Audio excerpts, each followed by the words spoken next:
Hello, my dear students. Today, I am going to discuss about Secondary Education Commission 1952-53. আজি আমি আলোচনা কৰিম যে মাধ্যমিক শিক্ষা আয়োগ 1952 আৰু হল 53। সো আমি জানো যে ভাৰতবৰ্ষ স্বাধীন হোৱাৰ পৰৱৰ্তী সময়ছোৱাত after 1947 in India, University Education Commission was established, যাক আমি কওঁ ৰাধাকৃষ্ণন কমিশন বা বিশ্ববিদ্যালয় শিক্ষা আয়োগ appoint কৰা হৈছিল to reorganize and to reconstruct the higher education system in India. But in that time, it was felt that without the development of secondary education of a country, we can't expect বা আমি কেতিয়াও আমাৰ ভাৰতবৰ্ষৰ উচ্চ শিক্ষা ব্যৱস্থাৰ উন্নতি সাধন কৰি তুলিব নোৱাৰো কিয়নো মাধ্যমিক শিক্ষা হল যে আমাৰ প্ৰাথমিক শিক্ষা আৰু উচ্চ শিক্ষা ব্যৱস্থাৰ মাজৰ এটা ব্ৰিজ বুলি কোৱা হয় বা এটা সেতু বুলি কোৱা হয় So he উপলক্ষে in 1948 the Central Advisory Board of Education the year GM 14 meeting হৈছিলে তাত সাজেষ্ট কৰিছিলে যে কি ভাৰতবৰ্ষৰ মাধ্যমিক শিক্ষা ব্যৱস্থাৰ উন্নতি সাধন কৰি তোলাটো আমাৰ কাৰণে খুব প্ৰয়োজন কিয়নো ভাৰতবৰ্ষ স্বাধীন হোৱাৰ পৰৱৰ্তী সময়ছোৱাত কি হৈছিলে যে ভাৰতবৰ্ষৰ যি আৰ্থ সামাজিক অৱস্থা the socio-economic condition was changed. So as per socio-economic condition of our country, the secondary education should be reorganized or reconstruct. So in that time, কি হৈছিলে in 1952 23rd September under the chairmanship Dr. A. Lakshman Swami Mudaliar, the vice chancellor of Madras University, that he সময়ৰ মাদ্ৰাজ বিশ্ববিদ্যালয়ৰ উপাচাৰ্য doctor A Lakshman স্বামী মুদালিয়াৰ নেতৃত্বত 1952 চনৰ 23rd ছেপ্টেম্বৰত মাধ্যমিক শিক্ষা আয়োগখন গঠন কৰা হৈছিল আৰু কৈছিলে that commission was inaugurated on 6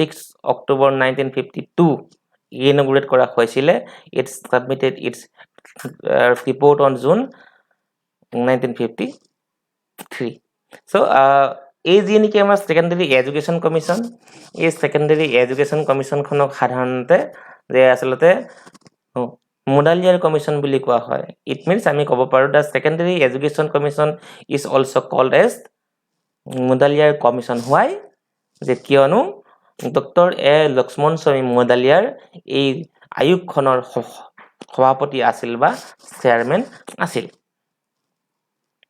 এতিয়া আমি আলোচনা কৰিম যে টাৰ্মস অফ ৰেফাৰেন্স বা এই আয়োগখন গঠন হোৱাৰ উদ্দেশ্যৰ আৰত বা গঠন হোৱাৰ উদ্দেশ্য কি আছিল এত এক নম্বৰত কোৱা হৈছে যে কি to enquire into an report on the present position of secondary education in India in all its এসপেক্টস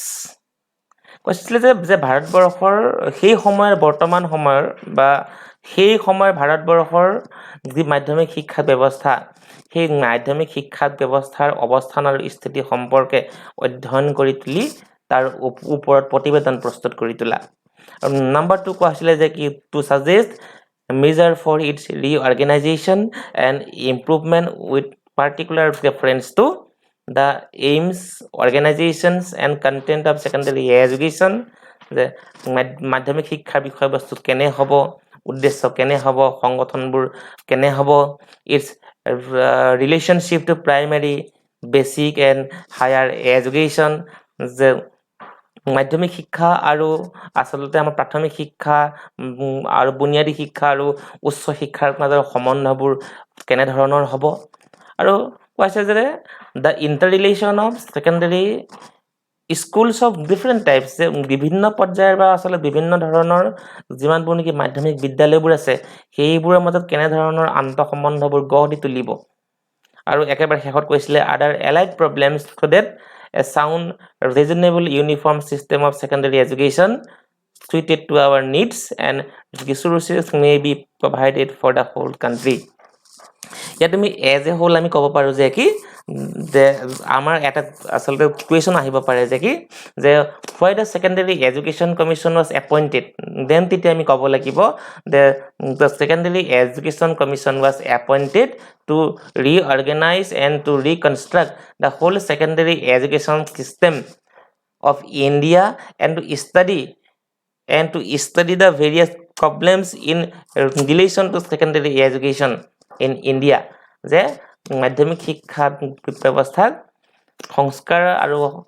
যে আমাৰ পুনৰ সংগঠন কৰি তোলা আৰু মাধ্যমিক শিক্ষাৰ ক্ষেত্ৰত থকা যিবোৰ নেকি সমস্যা আছে সেই সমস্যাবোৰক অধ্যয়ন কৰি সেইবোৰক কেনেকৈ সমাধান কৰিব পাৰি তাৰ ওপৰত পৰামৰ্শ প্ৰদান কৰিবৰ কাৰণে যে সেকেন্ডাৰী এডুকেশ্যন কমিশনখন 1952 under chairmanship of doctor L Lakshmanaswami Mudaliar appoint কৰা হৈছিল। এতিয়া সেই সময়ত যে সাধাৰণতে বিশেষকৈ সেকেন্ডাৰী এডুকেশ্যন কমিশনে যে আমাৰ ডিফেক্টছ অফ এক্সিষ্টিং চিষ্টেম সেই সময়ৰ যে শিক্ষা ব্যৱস্থা সেই শিক্ষা ব্যৱস্থাৰ আসল ডিফেক্টছবোৰৰ ওপৰত আসলে পৰামৰ্শ প্ৰদান কৰিছিলে বা উনুকিয়াইছিলে। ইয়াত এক নম্বৰত আমি ক'ব লাগিব the education given in our school is isolated from life. Yes, কৈছিলে যে কি যে সেই সময় শিক্ষা ব্যৱস্থাবোৰ কি আছিল এক্সিষ্টিং চিষ্টেমৰ এডুকেশ্যন চিষ্টেমবোৰ যে আইচলেটেড ফ্ৰম লাইফ জীৱনৰ পৰা বিচ্ছিন্ন। ইট মিনছ আমি যিবোৰ জ্ঞান লাভ কৰিছোঁ সেই জ্ঞানবোৰে আমাৰ জীৱনৰ প্ৰয়োজনীয়তাবোৰ পূৰণ কৰি তুলিব পৰা হোৱা নাই। It means the education which we had acquired cannot fulfill all our needs and expectations as we need in the present situation. কাৰণ আমি যি শিক্ষা গ্ৰহণ কৰিছো সেই শিক্ষাই আমাৰ জীৱনৰ পৰা বিচ্ছিন্ন কৰি তুলিছে। দুই নম্বৰত কৈছে it is narrow and one sided and it fails to train the whole personality of the students. ইয়াত কৈছে যে কি যে বৰ্তমান সময়ৰ যিবোৰ নেকি আমাৰ শিক্ষা ব্যৱস্থা সেই শিক্ষা ব্যৱস্থাবোৰ সংকীৰ্ণ আৰু একপক্ষীয় বুলি কোৱা হৈছে আৰু যিয়ে নেকি শিক্ষাৰ্থীসকলৰ যে আসলে সৰ্বত প্ৰকাৰৰ ব্যক্তিত্বৰ দিশবোৰক কেতিয়াও গঢ় দি তুলিবলৈ সক্ষম হৈ উঠা নাই। কিয়নো বৰ্তমান সময়ত আমি জানো যে কি যে আসলে বিশেষকৈ আমাৰ শিক্ষা ব্যৱস্থাবোৰ কেৱল আসলে পৰীক্ষাৰ ওপৰতে গুৰুত্ব দিয়া হয়। কিমান পৰিমাণৰ আমি জ্ঞানবোৰ আহৰণ কৰিছো সেই জ্ঞানবোৰৰ ওপৰত বিশেষভাৱে গুৰুত্ব দিয়া নহয়। It means the education system is only exam oriented. কেৱল আসলে পৰীক্ষা দিব লাগে যে ভাল নম্বৰ পাব লাগে, কিন্তু যে ভাল নম্বৰৰ আঁৰত আমি কেনে ধৰণৰ জ্ঞানবোৰ আহৰণ কৰিব লাগে সেইবোৰৰ ওপৰত সাধাৰণতে গুৰুত্ব দিয়া নাযায়। Again কোৱা হৈছে too much importance has been given to English. Students who did not possess special linguistic ability were therefore greatly handicapped in their studies. আৰু সেই সময়ছোৱাত কি আছিলে যে ভাষা ওকে যে ইংৰাজী ভাষাৰ ওপৰত বেছিকৈ গুৰুত্ব দিয়াৰ বাবে সেই সময়ৰ যি শিক্ষা ব্যৱস্থা সেই শিক্ষা ব্যৱস্থাত আসলে বিশেষকৈ আমাৰ প্ৰভাৱিত কৰি তুলিছিলে আৰু যাৰ বাবে নেকি যে শিক্ষা আহৰণৰ বা শিক্ষাৰ্থীসকলৰ সংখ্যা যথেষ্ট পৰিমাণে কমিছিলে। ইয়াৰ পিছত কৈছে the method of teaching generally practice failed to develop in the students their independence of thoughts and initiatives in action. Yes, আৰু যিবোৰ শিক্ষা বা যেনে ধৰণৰ পদ্ধতিৰে শিক্ষাদান কৰা হৈছিলে সেই শিক্ষাদানবোৰৰ জৰিয়তে শিক্ষাৰ্থীসকলৰ যি স্বাধীনচেতিয়া মনোভাৱ যিবোৰ ইনিচিয়েটিভছ সেইবোৰ কেতিয়াও ডেভেলপ কৰি তুলিব পৰা নাই বুলি সেকেন্ডাৰী এডুকেশ্যন কমিশনে আচলতে পইণ্ট আউট কৰিছিলে। In next point, the increase in size of the classes has considerably reduced personal contact between the teachers and the pupils. Thus, the training of character and inculcation of proper discipline have been seriously undermined. সাধাৰণতে কি হয় যে অত্যাধিক যে আসলে শিক্ষাৰ্থী হোৱাৰ ফলস্বৰূপে শিক্ষাৰ্থী আৰু শিক্ষকসকলৰ মাজত যেনে ধৰণৰ এটা যোগসূত্ৰ বা যেনে ধৰণৰ এটা সম্বন্ধ এষ্টাব্লিছ হ'ব লাগে এনে ধৰণৰ এষ্টাব্লিছবোৰ হৈ উঠা নাযায় যাৰ ফলস্বৰূপে যে শিক্ষা ব্যৱস্থাৰ যি অনুশাসন ব্যৱস্থা শিক্ষাৰ যি অনুশাসন ব্যৱস্থা সেই অনুশাসন ব্যৱস্থাবোৰৰ ওপৰত যে আসলে বিশেষকৈ গুৰুত্ব দিব পৰা হোৱা নাযায় যে কিয়নো the increase this in size of the classes কিয়নো যেতিয়াই শিক্ষাৰ্থীৰ সংখ্যা বাঢ়িব তেতিয়াই কি হ'ব আমাৰ শিক্ষাৰ যি যাক নেকি কওঁ আমি গুণগত শিক্ষা ব্যৱস্থা বা আসলে কোৱালিটি এডুকেশ্যন সেই কোৱালিটি এডুকেশ্যন সদায় ডিটৰিয়েট হয় after in next point the date weight of the examination has tended to curb the teachers initiatives to stereotype the curriculum, to promote mechanical and lifeless methods of teaching, to discourage all spirit of experimentation and place the stress on the wrong or unimportant things on education. সাধাৰণতে আমি জানো যে কি যে আমাৰ যি শিক্ষা ব্যৱস্থা সেই শিক্ষা ব্যৱস্থাত কেৱল আসলে পৰীক্ষাৰ ওপৰতহে গুৰুত্ব দিয়া যায় এজন শিক্ষক বা এজন শিক্ষকে কেৱল আসলে পৰীক্ষাৰ ওপৰত গুৰুত্ব দিয়া বাবে শিক্ষাৰ্থীসকলে কিমান পৰিমাণৰ বা কেনে ধৰণৰ জ্ঞানবোৰ আহৰণ কৰিব পাৰিছে সেইবোৰো জানি উঠিব নোৱাৰে সো ইয়াৰ হ'ল কিছুমান আমাৰ defects of existing system as per secondary education commission 1952 1953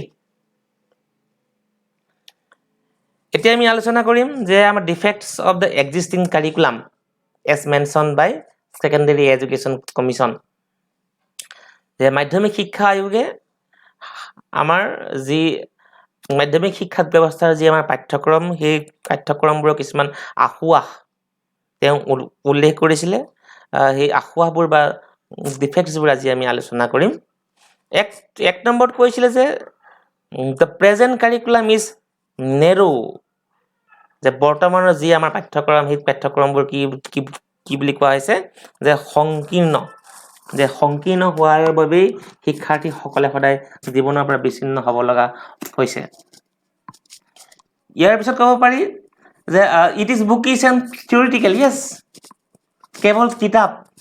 কেৱল কিতাপৰ ওপৰতহে বিশেষকৈ জ্ঞান দিয়া হয় কেৱল কিতাপৰ জ্ঞানে আমাৰ কাৰণে যথেষ্ট নহয় কিন্তু সাধাৰণতে আমি দেখা পাওঁ যে আমাৰ যি পাঠ্য ব্যৱস্থা যি আমাৰ পাঠ্যক্ৰম তাত কেৱল কিতাপৰ জ্ঞানৰ ওপৰতহে বিশেষকৈ গুৰুত্ব দিয়া হয় তাত কোনো ধৰণৰ প্ৰেক্টিকেল নলেজেছবোৰৰ ওপৰত গুৰুত্ব দিয়া নাযায় so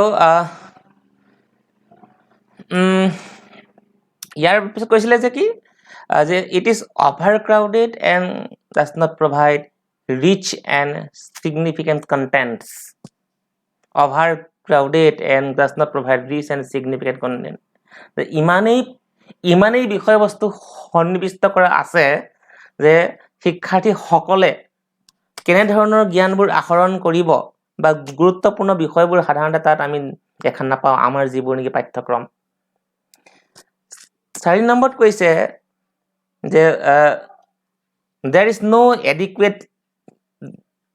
there is no adequate provision for practical and other kinds of activities যেটো আগত আমি কৈছোই যে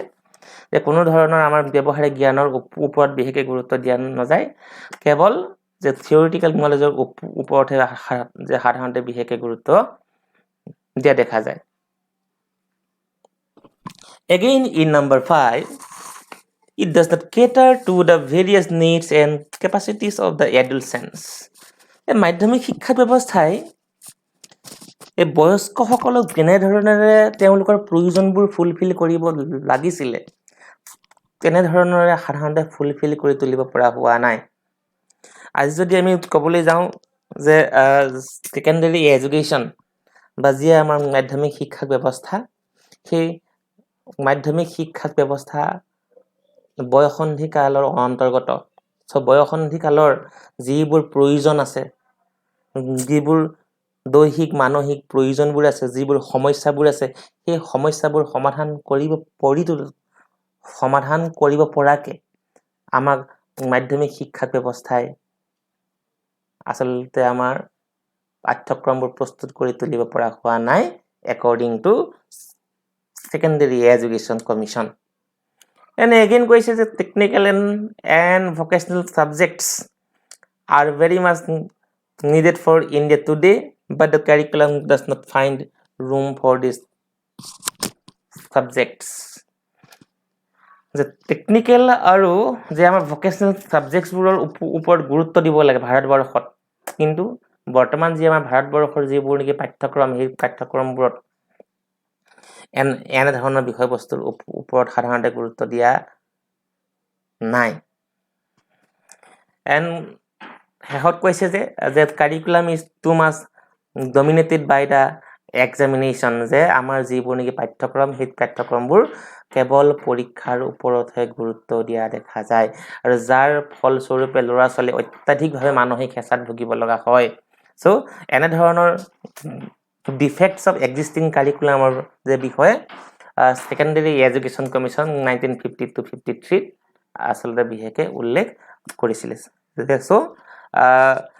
these are the some facts of and contents of Secondary Education Commission 1952-53. In next video